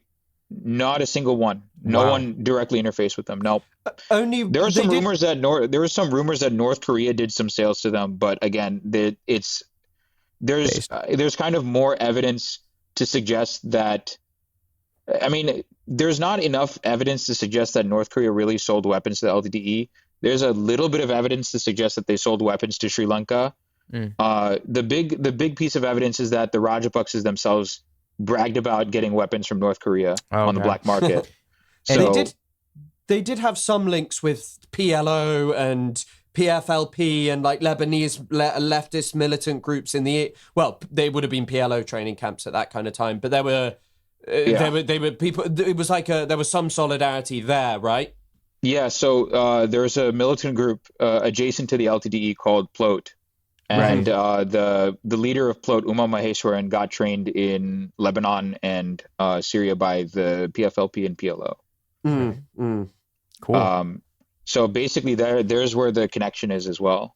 It's interesting to see that connection of like just forces sticking up to colonization and kind of seeing having camaraderie with one another. Now, unfortunately, the modern day, what the PLO's become, which is the Collaborators, Fatah, yeah, they're pro Rajapaksa. Yeah. Which doesn't surprise me at all, but like we'll get to that. So 90s come around, the LTD is basically this is when Sri Lanka commits even more war crimes. They do bombing raids, they do all of this stuff, right? And it gets to a point around the turn of the millennium where basically the big event here is that 500,000 to 600,000 people are displaced. They're basically displaced from their town in Jaffna in the northern peninsula, and they're basically forced to come onto the mainland or the mainland of the island, right? And so even in those conditions, the Sri Lankan government was trying to make sure that no one knew about this. So there's like all the signs necessary to have like dysentery, cholera, all of the diseases, like the conditions there were that bad. Yeah. Right. Even back in the 90s, it was terrible. But you had Navali Church massacre. You had Nagarkoil massacre, which is like the school bombing. Like they would bomb a school, and you had like children there as well. You had people that were just bombed into bombed continuously by the Sri Lankan government. Then 500,000 people get displaced, and then the LTDE is still kicking Sri Lanka's ass. By the way, just for the record. Like this is Sri Lanka is getting weapons from everyone, by the way.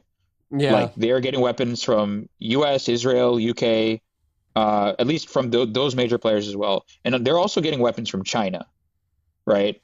So 2000 comes around and basically ceasefire comes. Unilateral ceasefire. LTDE does a ceasefire. And then basically what happens is there's a final sort of there's a couple of proposals for an internal self-governing authority as ISGA. And so, but that fails to materialize because again, this is at this point people are starting to more or less side with Sri Lanka at this point. And then then there's an actual like ceasefire between the two. There's an actual like ceasefire between the LTTE and the Sri Lankan government. But it's actually around this time where now the European powers are actually beginning to sell weapons to Sri Lanka. So it's UK, Czech Republic, Slovakia, Bulgaria, Lithuania, France, Germany, Italy, Russia, Ukraine. Iran is also selling weapons to Sri Lanka as well. China also. Pakistan is selling weapons. Pakistan and India are selling weapons to Sri Lanka. So you get a sort of consensus. You get a consensus basically. You get a consensus by competition, basically saying like, no, we need to sell weapons to Sri Lanka to curry their favor. And that's basically they try and sabotage the peace agreement between the LTTE and Sri Lanka, and eventually that emboldened Sri Lanka to basically begin their final assault in 2006, and then fast forward to 2009, right. January 2009, so they start declaring what? No, I was going to ask. This culminates in 2009 with one of the most horrendous of the massacres, right? So it starts in January 2009. So this is when the wartime period begins to end. Okay. And January 21st, January 20th, the first no-fire zone is declared, and a no-fire zone is basically a zone where neither the LTTE nor the Sri Lankan government are supposed to fire. Got it. But obviously the Sri Lankan government doesn't give a shit about that.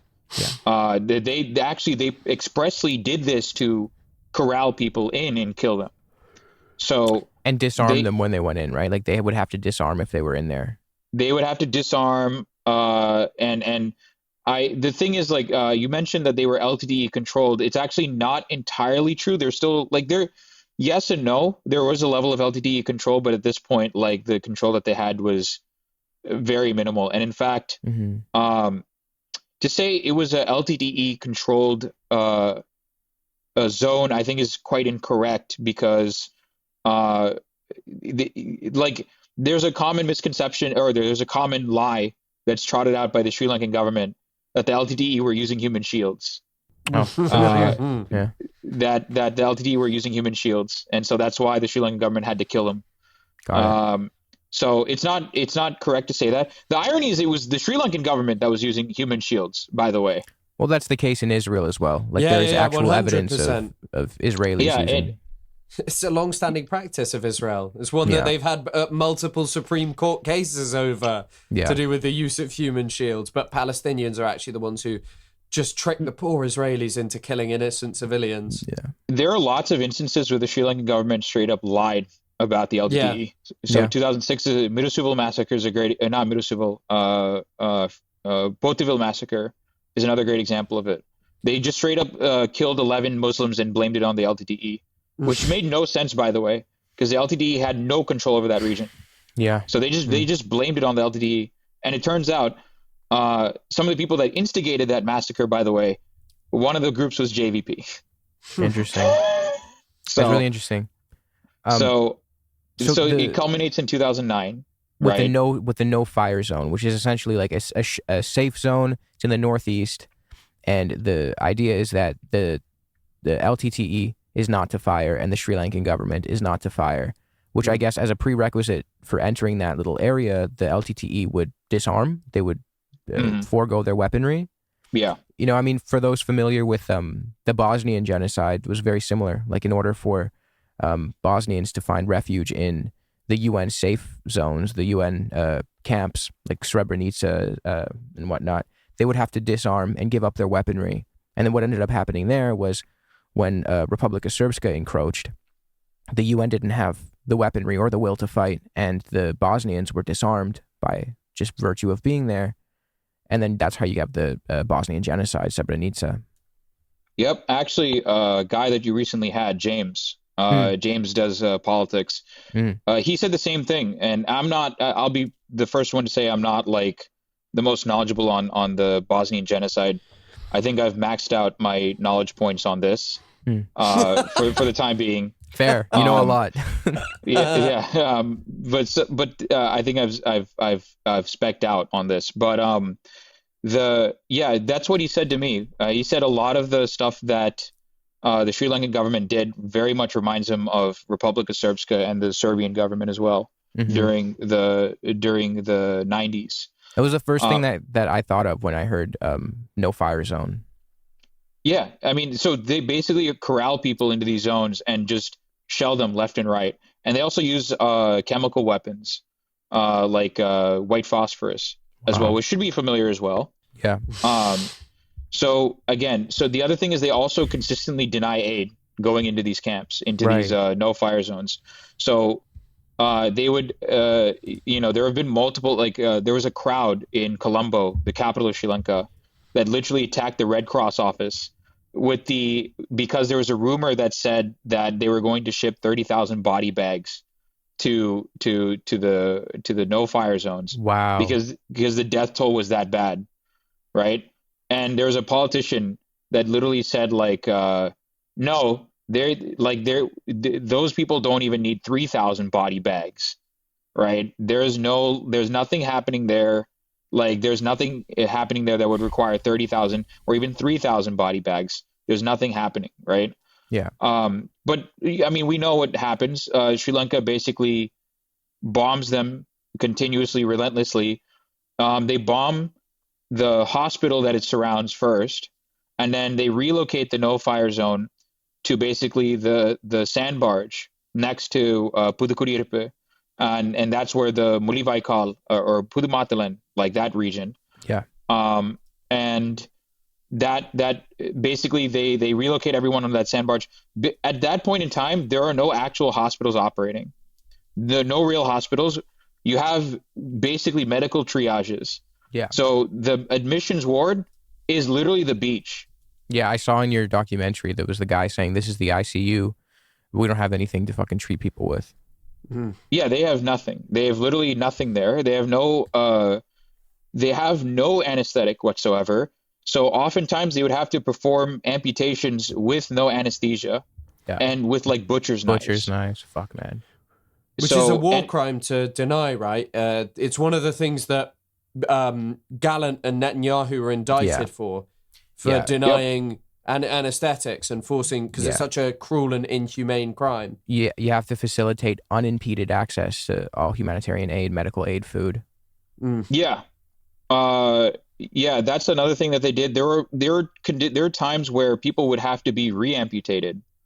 They would have to be amputated again because there was no sanitary napkins or anything like that to actually do the proper amputation first time around. So then it would get infected and gangrenous. And they'd have to amputate from higher up? Yep. Oh my God. So that was basically the condition that a lot of people were in. And the food that people had access to were basically rice, water, and salt. And so they made our Chinese viewers might be familiar with this dish, but it's called kanji. They made kanji kanji is a Tamil word, actually. It comes from Tamil originally. But it's a dish. It's basically, it normally has other stuff in it. It has different flavors in it. It'll sometimes have cinnamon in it. It'll have different kinds of flavors in it, right? But they only had access to, basic rice, water, and salt. And that was the food that they subsisted on for months. Yeah. Right? Because they had no food, they had no aid, no nothing. And they would also continuously get bombed by the Sri Lankan government left and right. And so you had a medical triage, and they were set up around schools. They would just bomb the school relentlessly. And then eventually, there's another instance of there's one instance of a girl basically getting her, she was like a baby drinking breast milk from her mother that died. Right. Oh, so she was feeding off of her mother, and her mother died as she was feeding off the mother, basically. And then there's another instance of, and then in the documentary, there's a portion, and it's probably the one image that sticks in my mind, of a woman. Basically, she comes in with blood on her stomach, right? and she's crying, and no one knows what the hell's going on. And there's like a little bit of a cover, and then they rip off the cover, and it's a fetus's hand sticking out of the womb. So that's another instant. That's a thing that kind of like sticks out in my mind. Mm-hmm. So those are the kinds of conditions that people were subject to, right? And in 2000, go ahead. Well, I was going to say. Basically, the no-fire zone gets smaller and smaller, and then they finally relocate the third no-fire zone to Mulivaikal, and that's where the name Mulivaikal massacre gets its name from. It's the town. Got it. So, and basically on the final day, before basically the war officially ends on May 16th, May 17th, around that time, they kill 3,000 people in one night on one go and injure 25,000 people. Yeah. And at that stage of the war, if you get injured, you're dead. Right. There's no aid coming to get you. You are going to contract diseases. Yeah. Or you're going to get infected and something's going to kill you. Yeah. Yeah.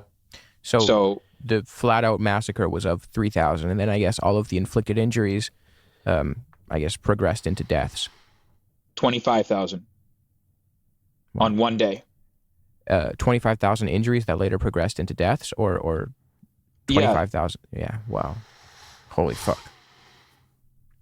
Yeah, you mentioned in the documentary how even something as basic as just being hit, well, it's not basic, obviously it's an extreme situation, but being hit by being hit by even a small amount of shrapnel was basically a death sentence because there was no way for it to be dealt with. Yes. And so how does 2009, how does the end to the war happen? The end to the well, it's hard to say end to a genocide because obviously from what I understand it hasn't ended, but how does this kind of like formally come to an end? What closes this chapter? They kill the leader of the LTTE. So basically they round up LTTE soldiers. Yeah. And they do executions of them. So they'll tie up LTTE soldiers. They'll undress the LTTE soldiers, tie them, blindfold them, point an AK at their head, and pull the trigger. And you can actually see the brain matter leak onto the ground. So that's one way. That's one thing that they'll do. Another big thing that happened was mass rapes of LTTE cadres, and not just LTTE cadres, but Tamil women in general. Because another thing that that the Sri Lankan government would often do is that they would just frame civilians as combatants. Yeah. They would say like, "Oh no, we're going to give you this uniform. You're a combatant now." Yeah. So that's another thing that they would do. So there's massive rapes of Tamil women. Most famously, Isepriya was not a combatant at all. She's a journalist, right? She's a journalist, right? She's not combatant at all. But they tied her up. They sexually assaulted her. They raped her.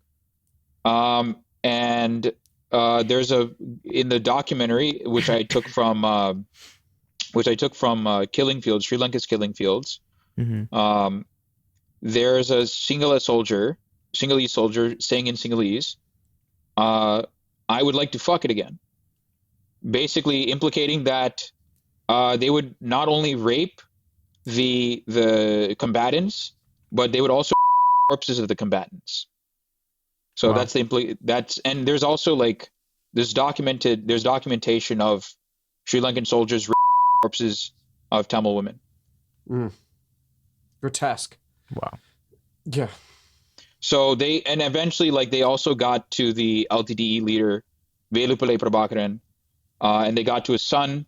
They killed Prabhakar. They actually got to his son first. They asked where. And he was little, right? He was like 12. He was my age when he was killed.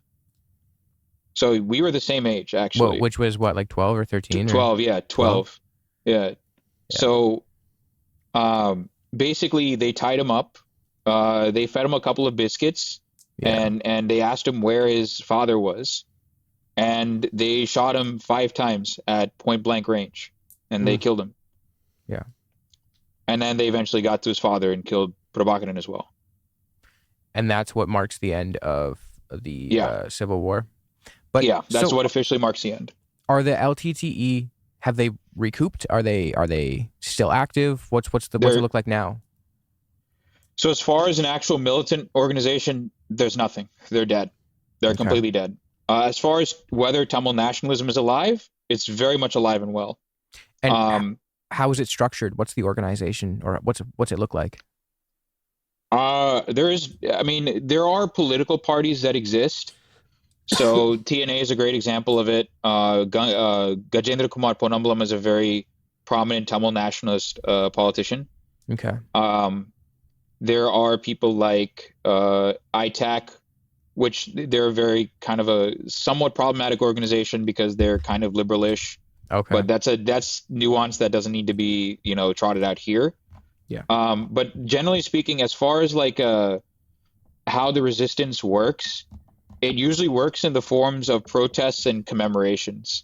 So a great example is like, especially around this time, the Sri Lankan government would just kidnap people. They would provide ways out that the Sri Lankan soldiers would say like, hey, come with us, you'll be fine. And then those people are never seen from their families ever again. Father Francis is a great example of this. They're completely disappeared by the Sri Lankan government and never seen again. And Sri Lanka has the highest number of enforced disappearances in the world. Yeah. One of the first or second. It's like behind like Iraq or like Syria or something. Either Syria or Yemen, one of those two. Yemen? Oh. It's also just like, it's like a white van, right? People just taken away in a white van and that's it. Yeah, so it's a phenomenon called the white van phenomenon. So it actually has a name. So especially after the war, the Terrorism Investigation Department and the Criminal Investigation, the CID, the TID, they would actually randomly go to people's houses and say, we're going to take you in for questioning. And they would do one of two things with them. And this is not just immediately after the war. I'm talking about this happens in 2013, 2014, 2015, 2016, 2017, 2018, 2019, 2020, even COVID, right? Even COVID time this happened, right? So people would just show up to people's houses. They would say, like, you need to be investigated. You're accused of being a terrorist or whatever. They would kidnap them, and they would either just, like, kill them and throw them in a ditch. There was actually an instance where some people were fed to alligators. Holy shit. They would be shot dead, and then they would literally be fed to alligators or crocodiles or whatever's down there. There's also huge amounts of sexual violence and torture that the Sri Lankan, like the cops and the army would do to the Tamils in detention, and that it's kind of subsided a little bit these days, but they would do this rampantly during the 2010s. What does it look like today? What's the dynamic like today? So right now, the Sri Lankan government under the JVP. The Communist Party one? The so-called Communist Party, right. Yes.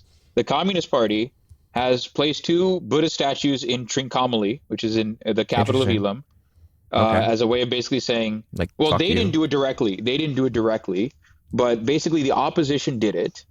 But the long story short is, it was a bunch of Sinhalese Buddhist nationalists that basically put the Buddha statues in Trincomalee. Yeah. But the JVP didn't really do anything about it. They didn't do anything to combat that. And now there's a new colonization program called Kivuloya that they're beginning to start, which is around Welioya in the Mahawali program, which is in Mullaitivu district. They're also going to bring more Sinhalese settlers there as well. Got it. They're also about to pass the PSTA, which is the Prevention of Terrorism Act 2.0, basically. The addition is now you can be held up to you can be held up to 2 years in detention without a warrant, which is a law. The PTA is a law that the Sri Lankan government has mainly used on Tamils. Similar to Israel's one of administrative detention, where it's so rarely Like Mayor Kahana has it used against him. He's one of the first examples of a Jewish person having it used against him for the crime of trying to blow up the Dome of the Rock. And now, and like, whereas when it's used on Palestinians, it actually is no longer used at all on Jewish settlers. It was ended this year, or last year, sorry, 2025. But it is literally a practice exclusively used on Palestinians. It's actually a clear example of apartheid, in the same way that apartheid would seem to be an apt description here, although, as in the case of Palestine, somehow it feels that it doesn't quite do justice, because obviously apartheid South Africa was grotesque, but apartheid South Africa didn't spend its time destroying entire townships and mass, well, I guess through, it did ethnically cleanse through the Bantustans. I can't remember what the act's called, but in South Africa they weren't sicking the whole army regularly on black townships, whereas in the case of Palestine and this, the Tamil genocide, it looks much more like something that extends beyond apartheid. Yeah, I mean, one thing that people will, if you talk to Sri Lankans in general, and the Sri Lankans that see this video, they're going to get very, very mad at you guys for even bringing this up. But one of the things that you'll see immediately is that they'll be like, "Oh, there's no relation between Sri Lanka and Israel. What do you mean? There's nothing in common. Like there is, like, Tamil is an official language of the state. What do you mean? There's no Tamils don't live under an apartheid. We're moving on. War crimes happened, and we're moving on, which is complete bullshit." Right? It's complete nonsense, right? There are multiple reports that have come out recently about, again, there's an entire Wikipedia page called and again, I want to reiterate, this is a Wikipedia page, right? So imagine the kind of vetting and the kind of like revisions it had to go through to make it on here, right? So this is an entire Wikipedia page titled Sexual Violence. What was it? Sexual violence against Tamils in Sri Lanka. It's something to that effect. There's an entire Wikipedia page on it, right? And it is one of the longest Wikipedia pages you'll ever see in your life. Wow. Right? And you'll notice that they break it on the side, they have it by decade. And within, as you get closer to like 80s, 90s, 2000s, 2010s, they start breaking it down by year. And these are the high profile cases of sexual assault. Dude, you were not lying. This is Yeah, I know. I just looked at it as well, Isaac. It is so long. Oh my God. I've never seen a Wikipedia page like this in my life. Yeah. Oh my God. I thought you were like, maybe, no, man, you are not exaggerating. What the fuck? Yeah. Yeah. I mean, this is one of the things that I pull up all the time when people are like, when they see this for the first time, when they learn about this for the first time, like it is truly, I mean, I'm kind of numb to it at this point, but it genuinely is it is unfathomable, the kind of, especially sexual violence that Sri Lanka has done and continues to do to the Tamils. It is unfathomable. Like, and you'll see that it happens even after 2009. Yeah. So none of this is done. It's still ongoing, but Sri Lanka has done a very good job of just burying it. Yeah. I guess that kind of brings us to the last thing we wanted to talk about with you, which was how do we raise awareness with this for this topic, which seems to be, it feels as though it's like very underreported. I mean, I knew very little about it prior to touching base with you and learning a lot from you. What can people do? That's a very good question. I think the first thing you can do is find some Tamil organizations. The first thing is follow like Tamil Guardian. They're usually good. Or, Pearl Action. I think they're usually pretty good about this. The Tamil Net is also very good. They're usually very good about this stuff. Those kinds of organizations, they usually keep up to date on what like is going on the Tamil side. There's also other organizations, JDS, Journalists for Democracy in Sri Lanka, that I highly recommend. I know the folks over there. I frequently talk to one of its major editors, Bhashana. They're usually very good organizations. But if you're part of an organization like DSA or PSL or anything like that, first watch the documentary. I think all my sources are on the website Grief Stricken Wins. You can go have a look at that. and start bringing this up in your conversations with people. Yeah. And start organizing around this. I think that's a really good place to start. And also work with the Tamil orgs in your area, especially if you're in Canada.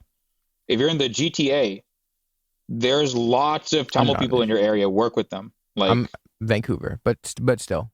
yeah. Okay. Do you find that it's hard to get people to A, understand what is going on, and B, even talk about it if they have like a platform, or if they're tangentially related to this field yet just aren't equipped to even speak about this? Oh, 1,000%. I've openly shown my frustration on both my stream and online about like how frustrating it is. And it's because I think it's due to a couple of reasons. I think the main reason, at least, why I'm not able to, like, I feel this frustration among like peers in general, is because like it's just seen as like it's kind of, part of it is like it's those people over there, like, why is it really my problem? I've seen people here and there basically say like, well, Palestine is happening now, so we have to focus on that, or something to the effect of like, you know, or something to the effect of like, how do I explain it? Basically, they think this isn't a big deal, or basically that's the basic way of saying it, in the sense of like, they don't think that this is a big deal. They don't think that this affects them. This affects a bunch of brown people abroad. And the reality is, like, your tax dollars also went towards this, just like it went to Palestine, or just like it went to Israel, basically the Israeli government, right? Right. Yeah. So you're also a part of this as well. Yeah. But I, as far as the other stuff is concerned, like, I think a lot of it is down to minimalization. I think it's like viewed as just some sort of internal ethnic conflict. Because I've been told by people like that are seeing what's going on in Gaza right now that I don't know what genocide looks like. And I'm like, Yeah. I mean, I don't know about that. it's very strange to try and like compare it I've though... had people play the Genocide Olympics with me, which is like very insane to me. But like, it is like, the thing is like, we're all in this together. You know what I mean? Like, that's always been my kind of outlook with it, is that a transgression against one is a transgression against all. I wouldn't like to, I would like the issue. And this is also when you focus a lot on Israel, like there's the scapegoat from the Zionists is that, oh, you're focusing on Israel because you're anti-Semitic. But that's not really the case, because from everything that you're telling me now, I have the same feelings of anger toward Sri Lanka as I do toward the Israeli state. It really has nothing to do with whether or not they're Buddhist or Jewish. It's just, again, that structure of genocide and apartheid-like conditions and settler colonialism needs to be rooted out wherever it may be, whether it's in Western Sahara, Israel, or in Sri Lanka. Yeah, I mean, Eelam. that's always been my pitch to the fellow leftists. It's that like this is, at the very least, by educating yourself about this and by advocating for a free Eelam, right? For free Tamil Eelam, right? You are immediately negating that talking point, because the talking point of, oh, you only give a shit about Palestine because you're anti-Semitic or whatever, right? Because the moment you bring up, well, I have the same feelings about Israel that I do about Sri Lanka, right? And that I feel about, you mentioned Western Sahara, Morocco, right? Right. Or Indonesia, Right. It's the same feeling that I have it's the same smoke that I have for all of those countries. So at the very least, right, if it's a way of basically saying, hey, like, I have this, like, it's a feeling that it's an opposition to settler colonialism. It's an opposition to genocide that I have that is consistent across the board. And knowing and advocating as allies for the Eelam Tamils, for their liberation, allows you to basically, at the very least, it basically negates the anti-Semitism talking point, because it's not just about one particular religion. And in fact, religion has, at the most, it has it has a rhetorical role to play. Yeah. Right. So. And I don't want to make it seem like, oh, the only reason you should focus on this is to negate the anti-Semitism acquisition. Has really nothing to do with it, but it does kind of like when you are consistent across all of these issues, it does kind of speak to, okay, this person is genuinely about what they're saying. Like they're against genocide across the board. And to strip away the personal element of it, because it's really not about like the individual who's talking about it. It's about the landscape. Like it's better to shine a light on these issues, on these related issues, because they are related via the same structure. Mm. Yeah, I mean, not just related via the same structure. They're directly like immediately after the war, Sri Lanka, the Rajapaksa administration literally held a press conference inviting 40 countries to basically give a seminar on how they eliminated the LTTE. Yeah. Mm. Yeah, because that's another thing, like the training and the tech for all of these colonial or oppressive movements, they get shared amongst each other. Yeah. And we kind of have to do the same on, well, not us personally, but those on the receiving end of those structures. Like you'll see with Mandela going to train alongside the FLN. You'll see with the PFLP and the Tamil Plot. Like you need to be on the receiving end. When you're on the receiving end of that violent structure, you have to be equally integrated and organized. Exactly. Like we have to have each other's backs. Like that's my pitch. Like we have to have each other's backs. Yeah. And yeah, I mentioned the anti-Semitism talking point, but that's just the bare minimum pitch. But the real reason you should care about this is like they're human beings, man. We're all human beings. Like that's the real reason. Like that's the real reason. We're all human beings, and an injustice to anyone is an injustice to all of us. Like that's the real reason you should care. Yeah, Che Guevara quote. You know me. Yeah, I mean, both of what you're saying is completely correct. I think there are all of, as I said earlier, there are all of these striking, like, surface level of, like, this thing looks like this thing that Israel has done. But ultimately, the main comparison lies in a project of settler colonialism and extermination in a context where a government is unaccountable and does absolutely whatever it wants to an ethnic group with the overarching goal of destroying the alternative society that they proposed. And understanding more examples of it is of paramount importance and shining the light that they deserve. And as you know, we spoke earlier about the settler colonial context and coming from an academic background, how this often is not included within analyses of settler colonialism, to me is a crying shame, because not only one would hope that it would help to offer some kind of means to end a project like this, but also just because, you know, ignoring a context like this that is a perfect example for understanding how a project works is foolish.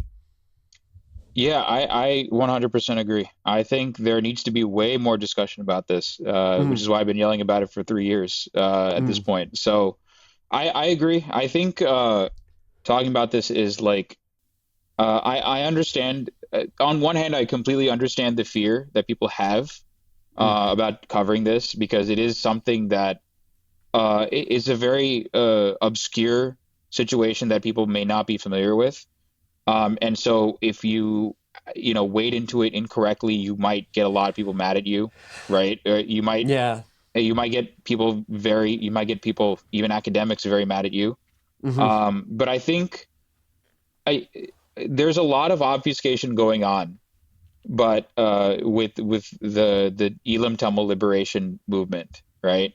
But I think one thing's very simple, and it's that this ongoing occupation, this ongoing settler colonialism, this ongoing, what's now a slow genocide, it has to stop. Yeah.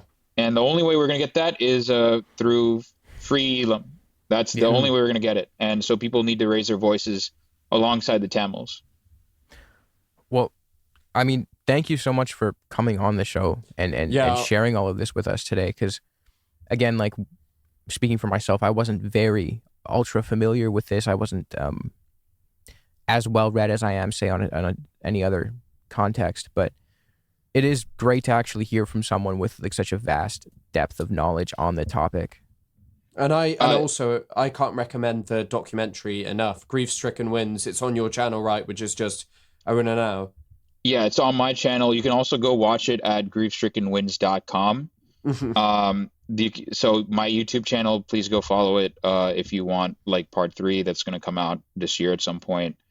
And yeah, like we're working on part 3. we'll get that out. Basically, it's going to be about like what Sri Lanka has been doing after the war, and that's what it's about. So we'll get that out soon, and yeah, that's basically it. Yeah, and I would say like I'm not the most knowledgeable on the topic. I've just been yelling about it for in this space for a good amount of time. Yeah. Well, I mean, you have been successful in that because you put me on. Well, at least you introduced me to a lot more knowledge than I would have been without you. So I appreciate you for that. Thank you. I appreciate it. And again, thank you for having me on the show. Appreciate it. Thank you for coming on. It was honestly excellent. Really just interesting. And thank you for all of the knowledge that you've imparted. And thank you for the documentary. It's fantastic. Yeah, thank you. Free Eelam, free Palestine.